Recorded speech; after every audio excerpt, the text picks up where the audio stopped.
Olá, muito bem-vindo, muito bem-vinda a mais um episódio do Bora Varejar, podcast semanal da Mercado e Consumo, plataforma que trata de varejo, comércio, consumo no Brasil e no mundo. Eu sou a Ana Freitas, editora executiva da plataforma. Aqui ao meu lado, Gustavo Groman, nosso editor. Tudo bem, Gustavo? Bem-vindo. Tudo ótimo, Ana. Legal, de novo, dividir a bancada do Bora Varejar com você para muito bate-papo e, como eu gosto de falar, ouvir histórias do mercado. É isso aí. Sempre temos muita história para ouvir, para debater aqui, para contar para vocês, nossos leitores, ouvintes, enfim, espectadores. Lembrando que, além do Bora Varejar, claro, você acompanha a programação da Mercado e Consumo no portal mercadoeconsumo.com.br, nas redes sociais, nos agregadores de podcast, no YouTube, enfim, onde você quiser saber sobre os assuntos que a gente cobre aí, a gente está. Tá bom? Hoje a gente tem aqui dois convidados. Antes de apresentá-los, eu vou dar uma introdução sobre o nosso tema. A gente vai falar muito de digitalização de negócios, muito sobre uso da nuvem para os negócios, especialmente para o varejo, que é a nossa área aqui de especialização, né? IA também, enfim, como a tecnologia está transformando o mundo dos negócios. E os nossos convidados aqui hoje são dois, como eu comentei. Um deles é o Fernando Pena, diretor comercial e responsável pela América Latina da Tencent Cloud. Tudo bem, Fernando? Prazer, obrigado. Prazer estar aqui com vocês. Prazer é nosso recebê-lo aqui.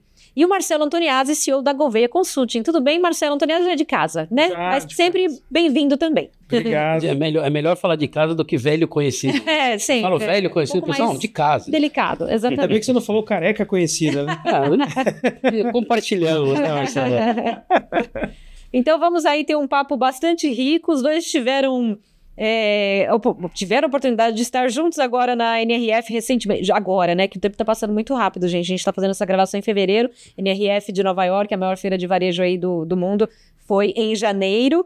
E esse episódio vai ao ar um pouquinho depois da gravação. Mas não deixa de ser sempre uma experiência para a gente que está lá em Nova York, né, e absorve tanto conhecimento da NRF e tivemos a oportunidade de estar lá juntos neste ano. Bom, dando um contexto inicial aqui, a Tencent Cloud faz parte de um ecossistema digital que inclui algumas das principais plataformas de mídias sociais, mensagens, pagamentos móveis, jogos, ensino à distância e streaming de música e de vídeo na China.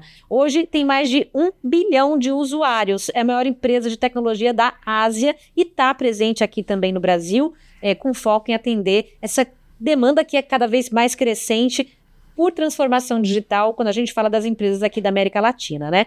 E sobre tudo isso e muito mais, o Fernando está aqui para compartilhar com a gente. Fernando, primeiro, explica para a gente um pouco melhor, por favor, o que é esse grande ecossistema e o que faz exatamente a Tencent Cloud. Claro. Poxa, obrigado. Um prazer aqui falar da Tencent. A Tencent é uma empresa gigantesca, né? É a maior empresa de tecnologia da China, a sexta maior do mundo. Você imagina, tem um valor de mercado aí de quase 500 bilhões de dólares, né? É uma empresa de capital aberto. Então, a gente é uma empresa chinesa com capital aberto na bolsa de Hong Kong. E às vezes as pessoas dizem que não conhecem a Tencent, nunca ouviram falar, mas aí a gente começa a dar alguns exemplos e fala, putz, conheço. Por exemplo, a Tencent é a maior empresa de games do mundo.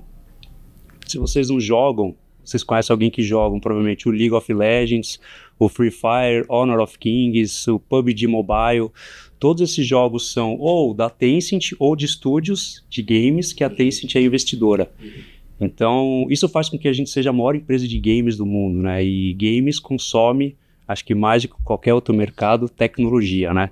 Heavy user de tecnologia, de computação, enfim, de tudo que a tecnologia pode prover de experiência, porque é real time, né? Então, você está jogando um futebol online, um joguinho de tênis online, um jogo de tiro, você está ali usando tecnologia e zero latência, computação, isso tudo ao mesmo tempo, né? Além disso, a Tencent é dona do WeChat. Vocês já devem ter ouvido falar, né? O WeChat é o maior super app do mundo, né? Então, o WeChat tem 1,3 bilhão de usuários ativos. Você imagina a quantidade de informação, de dados que a gente tem. E dentro do WeChat, o WeChat é um super app, né? Então, dentro do WeChat, você roda diversos mini aplicativos. Então, quando você chega na China, você está chegando lá no avião, para você, por exemplo, passar pela imigração, você deve preencher um formulário de declaração de saúde.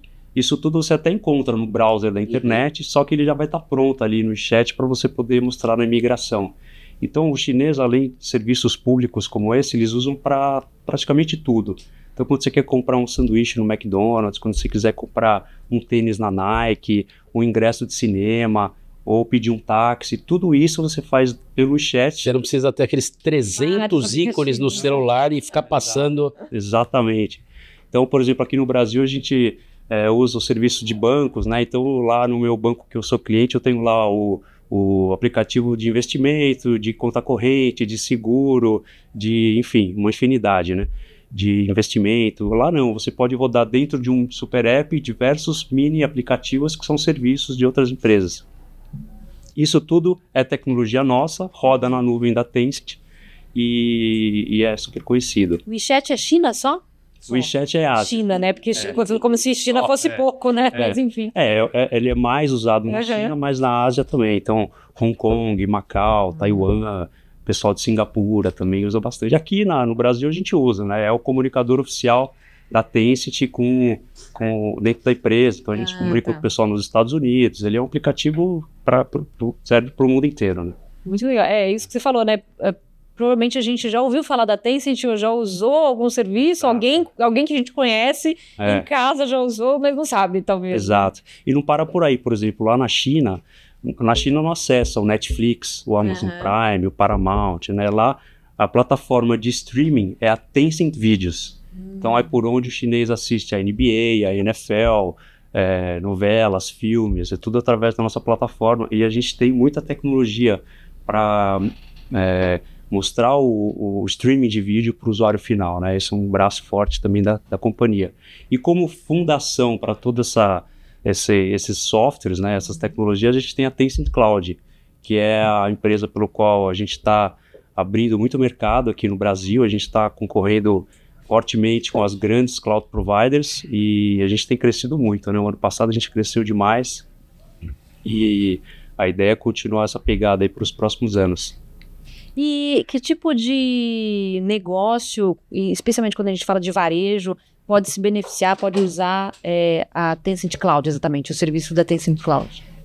Acho que a Cloud nasceu por causa do varejo, né? Porque antigamente os grandes varejistas compravam servidores gigantescos, físicos, né? Colocavam essas máquinas em data centers para atender, por exemplo, a Black Friday, para atender o Dia das Mães, o Natal.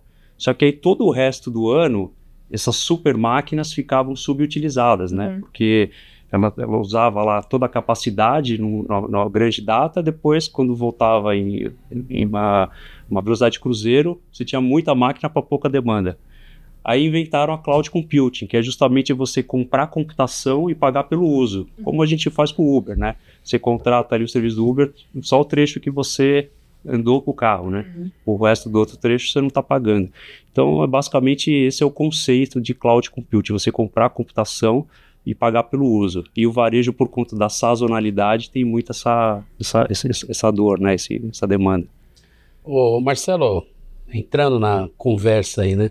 Por que as empresas gigantes assim têm investido nesse tipo de ecossistema, onde junta tudo, como o Fernando estava falando do super apps, né? E isso, uma pergunta, se você vê que isso faz sentido, ou vai ser, a população brasileira vai se acostumar com isso, né? E se isso funcionaria também fora assim, a gente está falando da China, né? Da Ásia ali, gente pra caramba, aqui no Brasil tem bastante gente também, mas fora de mercados que são, que não sejam tão grandes assim como é a China, a Ásia, o Brasil em si. A gente tem discutido muito com o Fernando e com a Tencent, né? Somos parceiros, né? A Gouveia Consulting é parceira da Tencent. E o que a gente vê de oportunidade aqui no Brasil, né? Quando você olha, e você fez uma brincadeira, né? Então não vamos ter todos aqueles aplicativos que me deixam malucos, assim, né? Primeiro ponto, toda vez que acontece isso, você vai ter uma restrição de memória do seu aparelho. Então, quando você traz para um super app ou para você ter um ecossistema, qual é o conceito? O conceito, primeiro, é você atender aquele cliente de forma completa e conseguir atender ele em todas as demandas dele. Então, um exemplo, né? Um varejista que vende material de construção. você tem que instalar aquele material de construção. Eventualmente você precisa de financiamento para aquele material de construção. Eu preciso ter outros serviços associados àquele material de construção ou outros serviços que vão fazer isso. Isso tudo poderia estar num pequeno ou num super app. Então é muito comum no varejo a venda de um determinado bem ou um serviço serem associados. Hoje elas são dissociadas. Então, qual é o benefício para a empresa? Eventualmente você pode estar aumentando o seu faturamento se utilizando também desse gama de serviços e também fazendo com que os prestadores de serviço participem do seu ecossistema. Então, esse é um grande ponto importante. Outro grande ponto importante que a gente sabe no Brasil é a parte de financiamento, ou seja, a maioria das pessoas tem uma dificuldade de financiar aquela determinada compra. Então, o financiamento da compra também é um tema super importante. E o que eu acho que a Tencent ela parte um pouco na frente dos outros. Como ela viveu num mundo onde ela teve que atender 1 bilhão de pessoas, imagina, você deve ter telefones de vários tipos. Então, ela conseguiu ter capacidade de fazer coisas bastante sofisticadas com uma memória muito pequena. Então, o Super App é um pouco isso. Então, em vez de você ter que gastar sua memória toda com aquele monte de aplicativos, você faz um Super App que vai ter o que ele chamou de mini aplicativos. Então, esse é um modelo interessante. E um outro tema que ele falou da latência, esse é um outro ponto importante. Quando você tem um game, você tem uma necessidade de estar literalmente online real time. Então, você precisa de uma infraestrutura muito relevante. Ou seja, a sua infraestrutura tem que ser realmente atualizada e muito rápida. Então, isso é um diferencial. Então, novamente, atender muita gente, ou seja, imagina o tráfego que você tem de gente usando ao mesmo tempo, e por isso você tem que ter uma qualidade de serviço. E para o varejista ou para a indústria, você precisa efetivamente olhar o share of wallet, né, que a gente chama. Ou seja, olha o tamanho do dinheiro do Marcelo e fala assim, o que eu poderia estar me aproveitando dessa oportunidade da interação, fidelidade. Então você pode ter aplicativo de fidelidade, você pode estar fazendo descontos para o prestador de serviço. Então, na prática, você vai dar um benefício para o cliente e, ao mesmo tempo, para a empresa, um maior faturamento. Tem um exemplo que eu gosto de comentar, que quando a gente está usando o celular, a gente precisa cadastrar, por exemplo, o cartão de crédito, né? Em um monte de aplicativo, né? Então, no site lá de varejo de calçado, de supermercado, de tudo. Quando você usa um super app, o seu único cadastro vale para todos os serviços que são oferecidos dentro do super app. Então, se você precisar validar a sua autenticidade, você já está validado, porque você já está dentro do super app. E se você precisar comprar alguma coisa, você também, o seu cartão de crédito, ou lá, a sua conta já está validada. Eu vou te falar que teve uma época que eu estava para mudar de cartão, acho que era uma questão de acúmulo de pontos, esse tipo de coisa, né? De benefícios, né?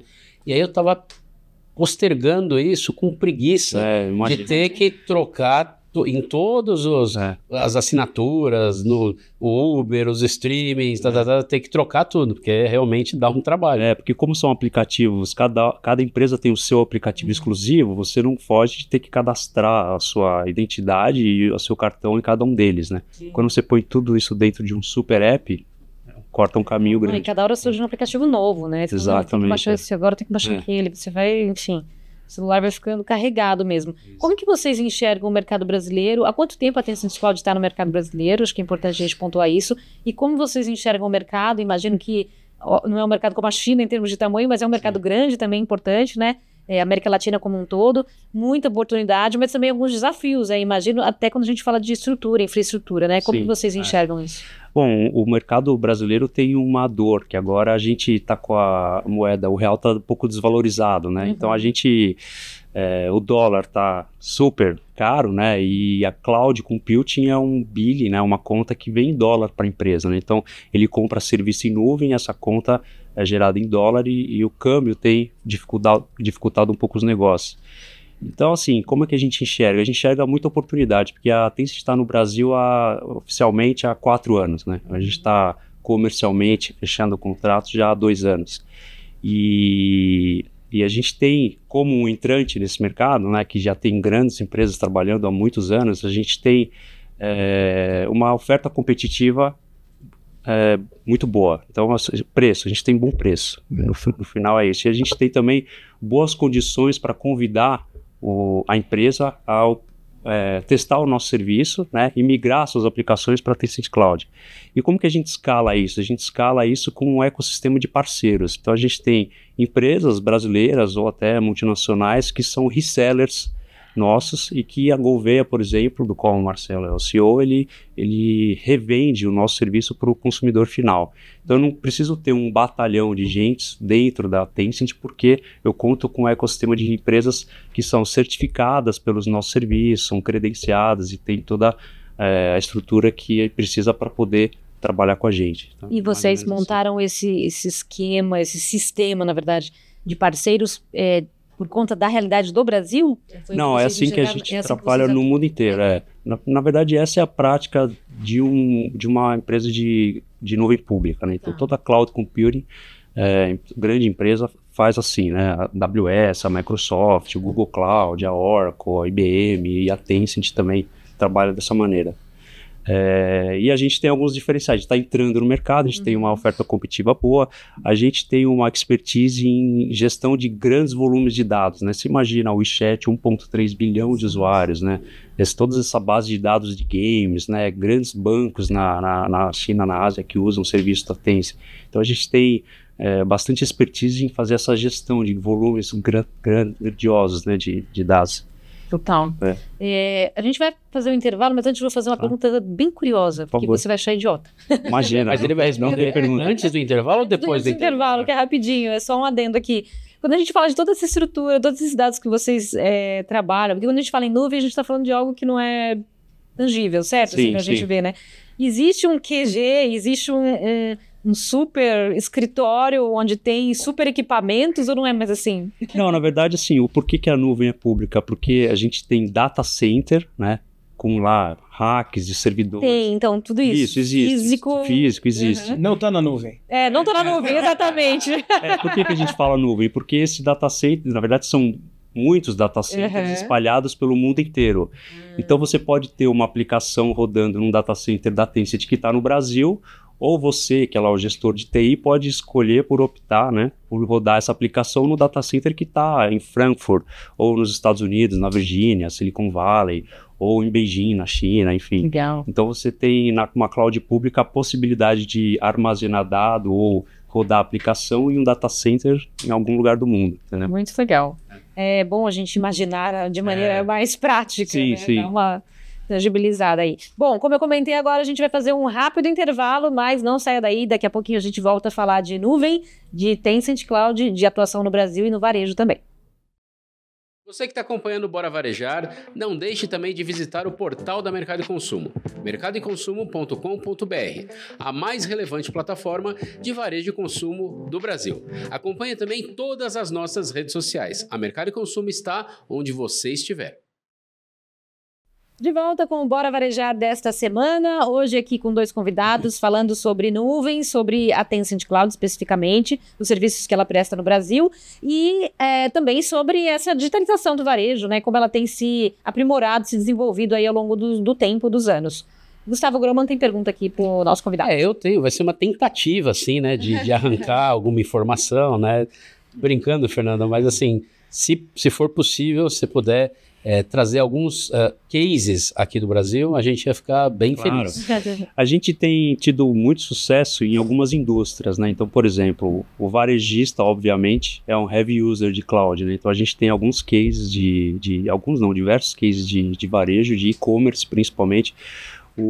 Toda empresa de e-commerce, assim, não toda, mas a grande maioria já nasceu na nuvem, né? São empresas mais jovens, né? Então, esses caras também escalam muito o uso de computação e eles já, quando constroem empresas, já rodam suas aplicações em cloud. O mercado de fintechs também. As fintechs, a gente tem contrato com algumas delas e hoje em dia os bancos e o mercado financeiro usa multi-cloud. Então, não necessariamente um banco ou uma fintech usa só a Tencent Cloud, ou só a AWS, ou só a Microsoft. Eles usam um pouco de todas, até porque é por uma estratégia de ter diversos fornecedores diferentes, né, que aumenta aí diminui o risco do negócio, né? A gente também tem no mercado de streaming, então muita empresa de streaming usa nossos serviços de streaming, que a Tencent tem bastante tecnologia para isso. A gente tem a plataforma de streaming lá da China, que eu comentei anteriormente. Então, enfim, tem uma infinidade. Praticamente toda a indústria a gente tem, usa um serviço, alguma empresa de determinada indústria usa o serviço da Tencent Cloud.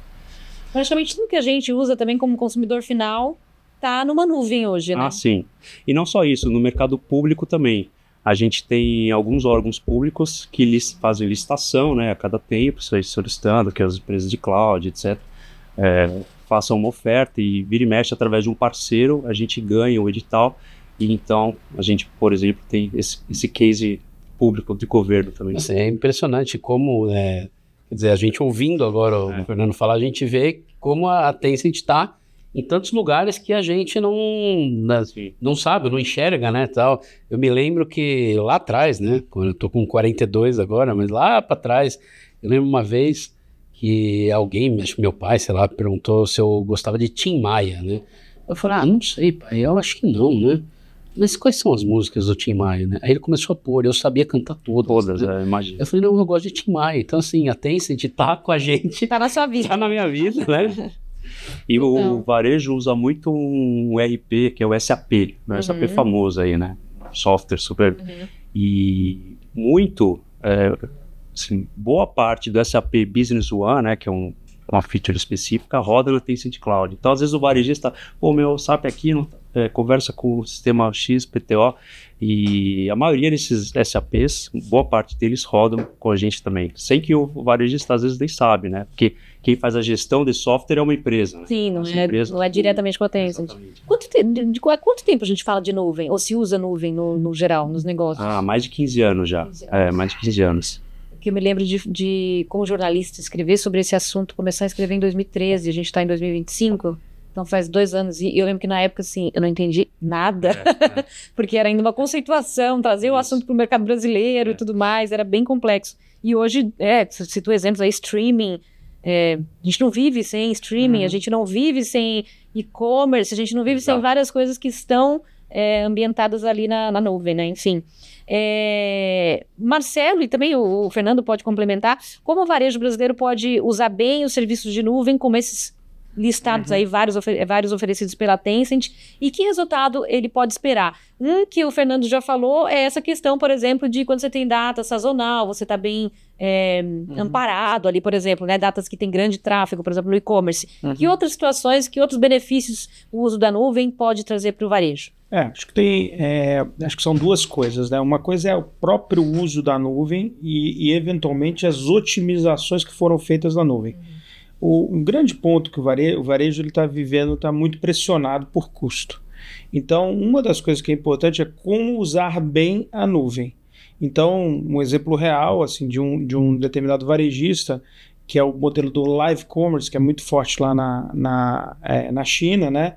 e na Ásia como um todo, onde a Tencent criou um modelo de compressão do vídeo, exatamente por causa dessa coisa do streaming. Ele consegue comprimir bem, então ele consegue usar menos a nuvem, ou seja, um consumo menor de nuvem, obviamente menos custo, para fazer uma propaganda de um vídeo de um determinado produto na internet, né? E obviamente no e-commerce dele ou eventualmente no retail media dele. Então esse é um grande ponto. O outro ponto que ele falou é aquilo que a gente está falando da latência e dos pontos de contato. Então se você tem uma nuvem que você tem dificuldade de subir as informações ou descer as informações, você vai ter um problema de nível de serviço. Então, varejo, quando você consegue ter nuvens com maior capacidade ou menos latência, você vai conseguir ter uma transação, ou seja, troca de informações importantes. E isso vai ajudar tanto o usuário quanto o próprio varejista. Ele vai conseguir concluir aquela transação mais rapidamente. Então, esse é um outro ponto. E um outro ponto que é importante do uso da nuvem é você padronizar as informações. Então, pensa como é que era antigamente, né? A gente pegava um CD, ou você tinha que literalmente, fisicamente ir a um lugar e instalar aquele CD. Hoje, com o advento da nuvem e da internet, você consegue eventualmente ter a mesma informação transacionando entre locais. Então, primeiro, você vai ter uma velocidade, uma coracidade da informação e uma padronização da informação. Então, essas são as coisas que são os benefícios para o varejista. Primeiro, ter melhor atendimento ao seu usuário, você conseguir ter uma informação com maior acuracidade, por exemplo, uma melhor acuracidade de estoque, por exemplo. Então, você usar o seu estoque todo colocado na nuvem, você vai conseguir saber aonde eu posso ter um determinado produto. Que hoje em dia, quando você não tem isso na nuvem, você vai saber o que tem naquela loja, não em todas as lojas. Então, são características de você ter um software na nuvem versus um software, o que a gente chama de on-premise. Além disso, o custo. Uma coisa é você ter uma equipe de TI para cada uma das unidades, outra coisa é você se utilizar de uma coisa compartilhada. E como ele falou, às vezes tem uma unidade da Paulista está usando muito fortemente, a unidade em algum outro lugar, no interior da Bahia, está usando pouco nesse dia. No outro dia está invertido. Quando você está na nuvem, você consegue homogeneizar essa informação sem ter que ter dois equipamentos muito grandes. Então a nuvem também é muito importante, principalmente para os varejistas que estão em todos os rincões do Brasil. Então, na prática, você consegue melhorar o nível de serviço para o usuário com redução de custo.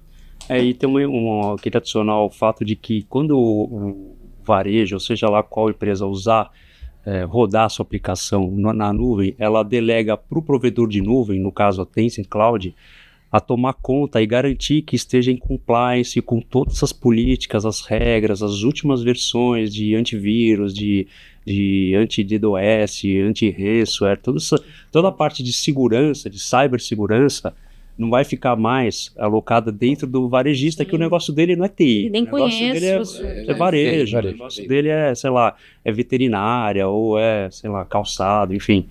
Então ele delega para o provedor de nuvem a tomar conta e garantir que todas as últimas versões estejam instaladas e alinhadas com boas práticas de segurança. Então isso também é mais seguro em tempos, né, de ataques, né, de ataques, enfim. Fernando, eu estou imaginando aqui que, assim, o que a gente vem vendo nos últimos anos de avanço tecnológico, estou imaginando que a procura por cloud aumentou muito. E aí você me fala se eu estou certo ou estou errado, imagino que sim.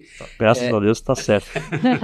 E o que eu queria saber? Se vocês entendem que isso em algum momento vai dar uma estabilizada ou isso vai continuar aumentando, porque a tecnologia continua aumentando. É legal essa pergunta, porque assim, a gente passou por algumas fases, né? A primeira fase foi migrar, né? Grandes aplicações de ambiente físico, data center físico. Toda empresa antigamente tinha lá a sala do CPD, né? Que é onde ficava lá o centro de processamento de dados, né? Temperatura, ar-condicionado e banco de bateria para garantir que se tiver um apagão não vai cair lá o servidor. Isso tudo era uma preocupação que o advogado no escritório de advocacia precisava ter, né? Falei, pô, não posso aqui parar de olhar lá, enfim. E aí o que acontece? Isso a gente já meio que passou por essa fase, hoje em dia já está muito maduro. Aí depois começou a fase do multi-cloud, né? Então todo mundo vendo todas as nuvens do mercado, o que cada uma tem de melhor para oferecer. Então falou, pô, esse provedor de nuvem é melhor nisso, essa outra naquilo. Então começaram a montar a estratégia multi-cloud. E agora a gente está numa terceira onda, que é a onda do FinOps. Então como é que eu posso otimizar o custo das diversas nuvens que eu uso? Então tem softwares e tem empresas que fazem justamente isso. Elas têm algoritmos que analisam ali a ociosidade, por exemplo, da máquina, e lá programa para desligar, essa máquina aqui pode desligar de noite, essa aqui pode diminuir o tamanho do processamento, determinar o horário do dia porque tem menos demanda.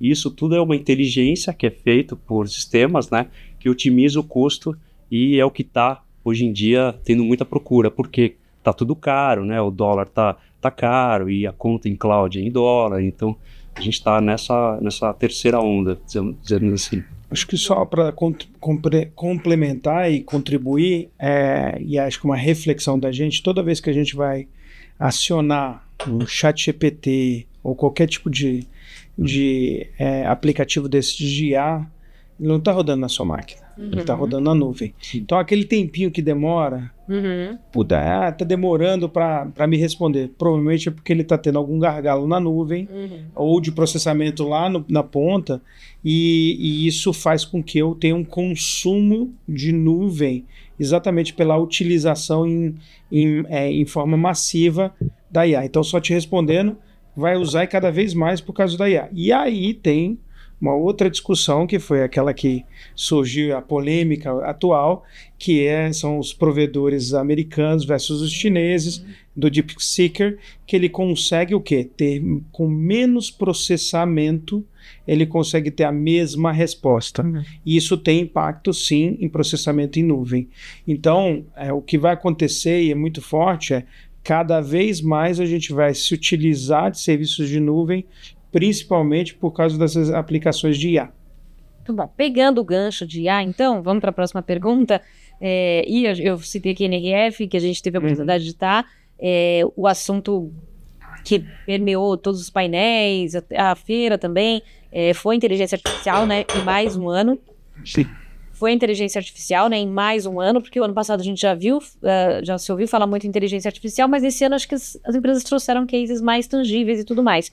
Queria que vocês dissessem para a gente se é possível, nesse momento já, falar justamente desse exemplos mais práticos de uso de IA e usos eficientes dessa tecnologia. O que a gente pode esperar, o que a gente pode vislumbrar até para o futuro aí próximo.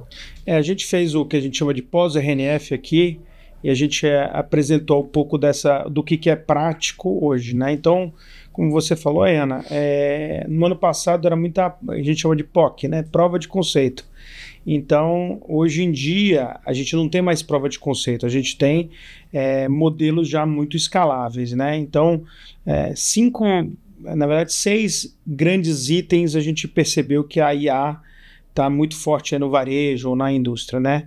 O primeiro ponto é o que a gente chama de Digital Twins, né? Isso mundialmente, né? O que é o Digital Twins? Você criar um modelo virtual de como seria a sua loja do varejo, o seu centro de distribuição, e você simular situações que podem acontecer ou otimizar isso, né?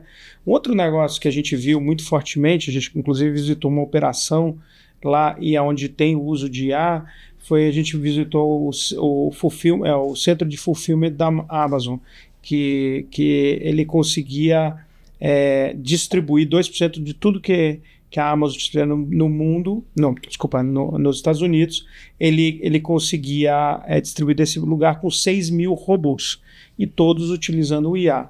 E aí qual era o conceito? Em vez de o operador ir na prateleira, a prateleira vinha ao operador.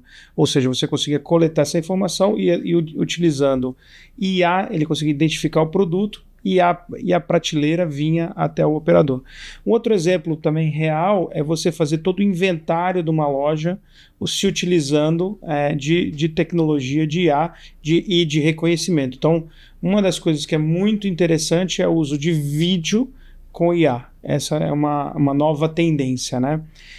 E um outro tema que a gente que já é mais evoluído e muito trabalhado é o que a gente chama de supply chain inteligente, que é você fazer toda a sua cadeia de suprimentos, ou seja, desde a hora que você planeja sua demanda, você controla seus estoques e você efetivamente roteiriza para entrega, todos por algoritmos de IA. Isso é algo que já tem surgido de uma forma muito importante.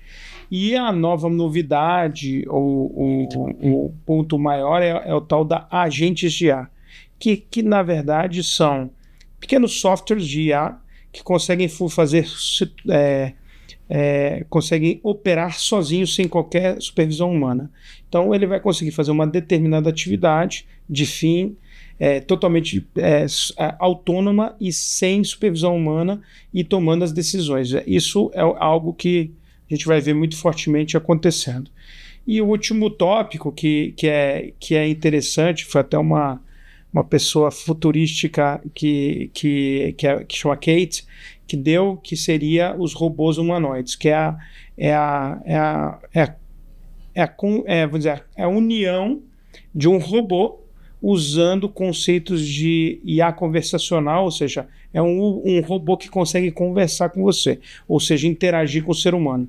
Então o Elon Musk lá mostrou o robô cortando o cabelo, legal, interagindo com as pessoas. Então, na prática, o que a Kate falou? Que 80% a 90% das atividades manuais do ser humano poderão ser trocadas por IA. A Iana sabe. Que medo. Não, então, aí eu ia falar, a Iana já sabe, já está acostumada. O Marcelo, acho que não. O Fernando, primeira vez que eu tenho um encontro com o Fernando assim. Mas eu sou aquele cara que tem meio medo, assim, dessas evoluções rápidas e tal, né? E todo o nosso papo aqui, a gente falando de nuvem, e agora você terminando com o robô humanoide, né? Me lembra do filme Eu, Robô, né? Que é um filme ali do final dos anos 90, exato, acho que é de 97, 98, por aí. Então já se vai um bom tempo, né? E que traz muito disso, né? Só que tem uma face dele que é preocupante, né? Espero que a gente não passe por essa face preocupante. Quem não assistiu, vai lá, busque no streaming, que esteja na Tencent ou em qualquer outro lugar. Eu, Robô, é um filme que vale a pena falar sobre isso. Não assisti, vou assistir. Assista. Vou ficar com mais medo, será? E o Marcelo falando do NRF, pós-NRF e tal, já me lembrei também de todos esses assuntos de inteligência artificial do Digiteio, né? Que é um evento aí organizado aqui pela nossa casa, pela Gouveia, né? No dia 3 de abril, é isso, Marcelo? 3 de abril. Vai ter tudo isso e muito mais. Isso, exatamente. Acho que assim, o grande ponto e eu ouvi isso no pós-RNF de algumas pessoas, assim, preocupação sempre vai existir de substituição do trabalho pelo... E aí teve uma frase que me tocou, que a IA vai substituir o seu trabalho. Aí a brincadeira que surgiu até de um executivo que apresentou no pós-RNF, não, ele não vai, a IA não vai substituir o seu trabalho, mas quem sabe usar bem a IA vai substituir você no seu trabalho. Então, acho que assim, é um tema que a gente está enfrentando. Então, quanto mais informação qualificada a gente tiver sobre esse tema, é importante. E aí o Digitei, o pós-RNF e o Digitei agora é 3 de abril, é uma oportunidade da gente se conectar com o que está se fazendo e ver como lida com isso. Um tema que acho que é importante ficar registrado, só para não esquecer, não adianta você fazer várias iniciativas de IA. Então todo mundo está falando, não, vou fazer uma iniciativa aqui, outra ali. O que eu tenho discutido muito com os executivos? A IA, você tem que ter um plano de quais são as suas dores, ou seja, quais são os problemas que você tem que resolver e que tipo de solução vai ajudar os seus problemas. Como eu comentei, o cara está com problema de processamento de vídeo, vai lá na Tencent que tem lá um compressor de vídeo que vai te ajudar a reduzir o seu custo de IA de cloud em 90%. Esse é o seu problema? Você vai ter uma solução para resolver. E a IA é a mesma coisa. As pessoas às vezes estão fazendo experimentos sem saber exatamente qual é a razão do seu problema e qual é o business case associado. Acho que esse é o ponto. Mas o ponto que você levantou, Gustavo, que acho que é muito relevante tem que entender um pouco as questões éticas e de LGPD associadas ao uso de IA. Esse é um tema que a gente vai ter que se deparar, que é o quanto de informação a IA está sabendo de você. Né? Então, talvez se você entrar lá no ChatGPT e perguntar do seu nome, ela vai ter mais informação do que você gostaria que ela tivesse. Então, a gente vai ter que enfrentar também esse tema, que é o quanto a gente vai ter restrição da informação e tudo mais. A gente vive isso com os robôs ligando para a gente, oferecendo serviços no celular. Isso já quando você liga num número desconhecido, a primeira coisa que você faz é desligar, porque você sabe que é um robô. E hoje em dia tá uma loucura. Uma loucura. Então, a gente vai ter que saber lidar, mas o que eu acho que é mais importante você ter informação qualificada para entender um pouco mais esse mundo novo, acho que é super importante.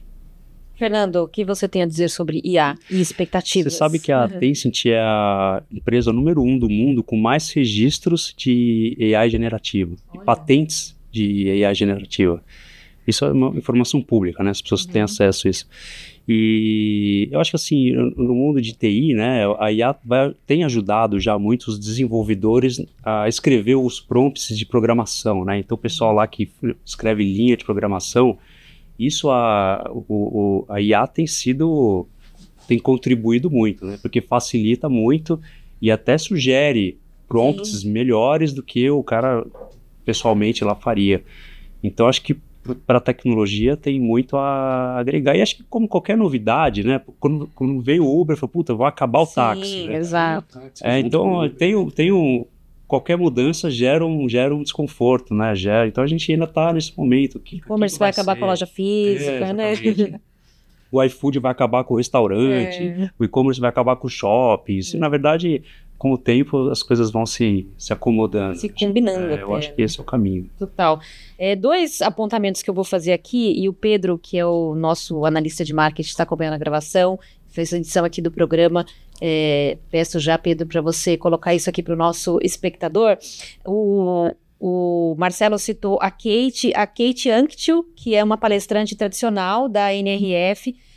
Eu fui pesquisar aqui no celular enquanto a gente estava falando, para não errar o nome da consultoria dela, é a GDR, é uma consultoria britânica, e ela realmente é aquela que tem a palestra imperdível, assim, uma das, né, da NRF todo ano. A gente tem cobertura das palestras dela sempre na Mercado e Consumo, então acesse no nosso portal, ela sempre traz insights muito bacanas, deu uma entrevista pra gente no ano retrasado, inclusive, exclusiva para Mercado e Consumo, sempre um case muito bacana. E ainda falando sobre Digitail, vou vender meu peixe, estarei lá também no palco falando de o quê? De IA. Mas IA aplicada ao retail media, quais oportunidades para melhorar a experiência do cliente e aumentar receitas, com 2 convidadas, a Célia Goldstein, que é do Magalu Ads, e a Maria Cristina de Amarante Merson, do Grupo Pão de Açúcar. Então, se você ainda não se inscreveu, não perca tempo. O Digitail é dia 3 de abril, dá para você ainda comprar ingresso e participar. Um evento super importante para você que está ligado aí nas inovações do varejo. O link vai estar aqui na descrição do episódio. Exatamente, para facilitar aí a sua jornada rumo ao Digitail, que é na Casa de Giardini, em São Paulo. E vamos finalizar aqui o Bora Varejar de hoje. A gente sempre finaliza o programa com um quadro que a gente chama de check-out, que a gente pede que os nossos convidados falem aí palavras finais, insights, enfim, um wrap-up aqui da nossa conversa. Começando contigo, Fernando, olhando para a câmera, dando aí o seu recado final para o nosso público. Eu queria convidar todos, principalmente o pessoal da área de TI, né, os CTOs, os CIOs, convido todos a visitar o www.tencentcloud.com. Dá uma olhada ali nos benefícios, nas vantagens, nas tecnologias que a gente tem oferecido, né, para esse público. A gente consegue levar mais tecnologia a um custo mais competitivo. Então fica aí a provocação, o convite a todos e é isso. Prazer estar aqui com vocês. Prazer imenso te receber. Antoniazzi, sua vez. Minha mensagem final é um pouco essa que a gente já tinha consolidado, né? Que é, toda vez que você vai introduzir uma nova tecnologia, você tem que pensar qual é a razão dessa tecnologia, ou seja, quais são as dores que o cliente tem, né? O cliente ou você como empresa tem, que tipo de solução é a melhor e qual é o business case associado e quanto isso vai te aumentar a sua rentabilidade. A tecnologia por si só, ela só vira uma coisa fã, uma coisa de... Então, a história da IA virou muito mais uma coisa de entretenimento do que efetivamente melhoria de performance. Então, acho que é importante todo mundo ter na cabeça a melhoria de performance. Não só na IA, como no cloud, em qualquer tipo de tecnologia você deveria olhar o que vai melhorar a sua performance do seu negócio e não efetivamente só virar uma coisa institucional ou de fazer um entretenimento. Agora eu estou com inteligência artificial no meu e-commerce. Mas isso está te trazendo benefício? Não está? Isso está te trazendo resultado? Acho que é aí que entra um pouco o que a Gouveia Consulting faz, que é trazer para o cliente as questões de negócio versus o benefício de você trazer tecnologia. Muito bom, importantíssimo esse recado, esses recados finais aí de vocês dois. Super obrigada, então, Fernando Pena, da Tencent Cloud. Prazerzaço te receber aqui. Prazer é tudo meu. Espero que volte pra gente bater mais papo aí sobre como vai se desenvolver aí, como vão se desenvolver os negócios da Tencent Cloud aqui no Brasil. E Marcelo Antoniazzi também, de casa. Espero que volte sempre aqui com a gente. Voltaremos. É isso aí. Gustavo Groman também, meu companheiro de bancada aqui. Obrigado mais uma vez pela companhia. Obrigado, eu tenho minha mensagem final também. Se inscreva no nosso canal, deixe o seu like, compartilhe esse conteúdo e continue acompanhando o Bora Varejar. É isso aí. Comente também se você tiver sugestão de assunto, sobre o que você quer saber. Aqui a gente está super disponível para acompanhar aí os seus comentários, seus insights. A gente está aqui para trocar com vocês tudo que a gente traz aqui de conteúdo de varejo, comércio e consumo no Brasil e no mundo. Obrigada mais uma vez pela audiência. Acompanhe a gente no portal, nas redes sociais, onde você quiser e até a próxima.